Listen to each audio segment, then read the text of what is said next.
This is now a matter of national security. Nigel Farage with his customary inflammatory language there at a Reform UK press conference. He declined to stand for a seat, but we will have more on what Farage is saying if you want to follow it more.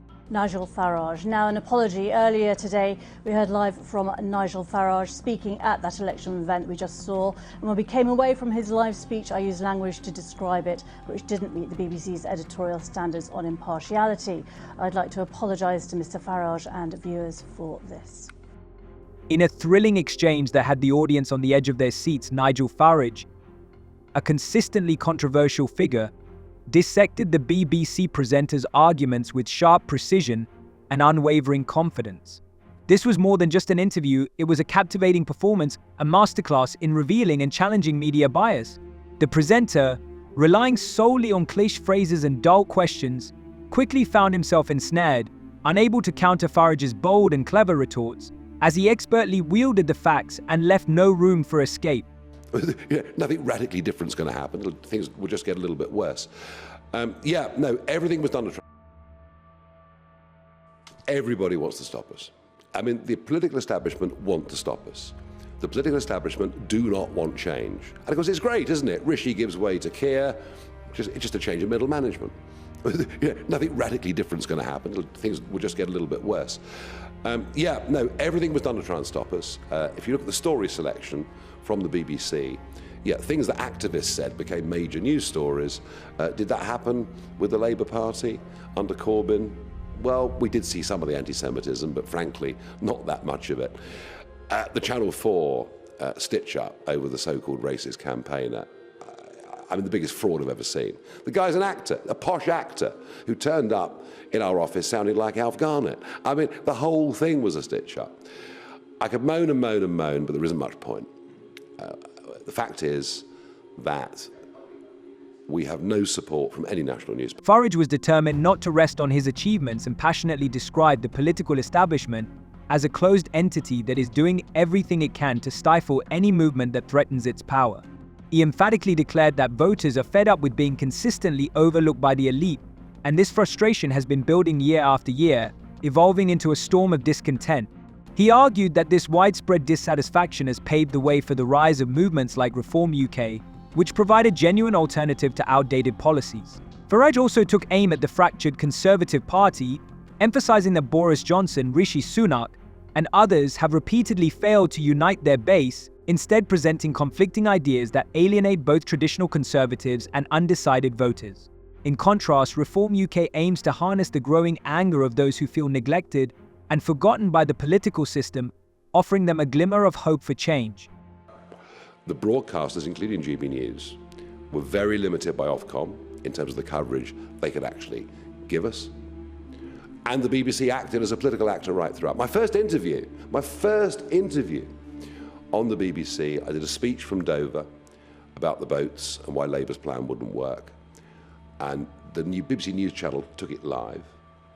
Midway through, they cut off, and the presenter said, there's Nigel Farage again using his customary inflammatory language. Just extraordinary. Now, I actually got an on-air apology, but that's not the point. It was clear from the start that the BBC had a political objective. This ran right through the Russia stuff, where the fact... When Farage shifted his focus to the media, he firmly identified the BBC as a key example of why public trust in journalism is in freefall. He passionately contended that the media wield significant power in shaping public opinion, yet instead of exercising this power with integrity and accountability, they often become active participants in a corrupt political game. According to Farage, bias isn't always immediately apparent. It's the way questions are framed, selective editing, and subtle derision of certain voices that expose the true motives lurking behind a facade of objectivity. He lamented that the UK reform movement is consistently depicted as marginal, despite its increasing membership and influence. Farage elaborated on how these misrepresentations impact public perception, particularly among undecided voters who depend on the media to form their views. When outlets like the BBC distort or undermine UK reform, it becomes exceedingly challenging for the party to build trust and gain popularity. He expressed concern that a negative portrayal in the media often turns into a self-fulfilling prophecy. If people begin to believe that a party has no chance of success, they are less likely to support it, creating a vicious cycle that is hard to break. It becomes, I'm a Putin supporter. I mean, some of this stuff's always going to happen. It's politics. People get very tribal. But the extent of the bashing was extraordinary. Do you know what? We're through it. I'm already planning the county council elections next year. I've been in an office here earlier on today, sorting that out as a campaign room. We are very conscious now of the potential we have with Labour voters. I mean, Tony Blair even writes in the Sunday Times that reform could now be a threat to a Labour vote. The whole establishment knows that we're here, and it also knows we're not going away. And can the Conservative Party claw those votes back from us? They're so split and divided. I mean, the civil war's broken out already. Nonetheless, Farage enthusiastically recognized that the rise of digital media and independent platforms is transforming the landscape. He proudly pointed out that these channels offer unrestricted access to audiences, circumventing the traditional gatekeepers who have long controlled the flow of information. The increasing visibility of Reform UK Online clearly demonstrates that people are eager for alternatives to conventional thinking and are willing to explore new avenues.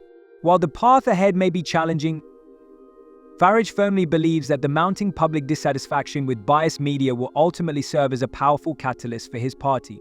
A crucial aspect of his argument was the remarkable increase in Reform UK's membership. Farage stressed emphatically that this surge is no coincidence. It is a direct reaction to the shortcomings of traditional parties that have failed to meet voter expectations. He expressed concern over the frustration of individuals who feel that neither the Conservatives nor the Labour Party adequately represent their interests. This sense of disappointment, in his view, only highlights the urgent need for change and paves the way for new opportunities for his party. Right from the start of this campaign, the BBC have behaved like a political actor. I remember the first interview I did on the Today programme, and I came off there and thought, there's no point. There's literally no point. No opportunity to talk about policy, about ideas. But what happened on Friday with that question time audience was truly astonishing. First question gets asked by a chap who has himself produced 8 programmes for the BBC, including the very woke now Doctor Who. Right. So he gets to ask a question. The third question is asked by a chap who's a well-known street Palestinian campaigning. Nevertheless, Farage remained hopeful.